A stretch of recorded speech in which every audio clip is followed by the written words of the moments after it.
கர்த்தருடைய பரிசுத்த நாமம் மகிமைப்படுவதாக. இன்றைய தின தீபம் தியானத்தில் நீதிமொழிகள் 20:24 கர்த்தராலே மனுஷனுடைய நடைகள் வாய்க்கும், ஆகையால் மனுஷன் தன் வழியை அறிந்து கொள்வது எப்படி. ஆங்கிலத்தில் NIV மொழிபெயர்ப்பு Proverbs 20:24. A person's steps are directed by the Lord. How then can anyone understand their own way? இதை கேட்கிற என் அன்பு தேவனுடைய பிள்ளைகளே, நம்முடைய ஆண்டவர் நம்முடைய நடைகளை வாய்க்க பண்ணுகிறவர். Praise the Lord.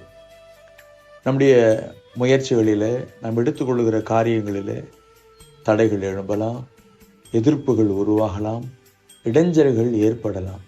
ஆனாலும் நம்முடைய நடைகளை, நம்முடைய வழிகளை, நம்முடைய முயற்சிகளை வாய்க்க பண்ணுகிற கர்த்தரிடம் நம்மை முழுமையாக ஒப்படைப்போம். கர்த்தர் நமக்காக யாவும் செய்து முடிப்பார். ஆமென்.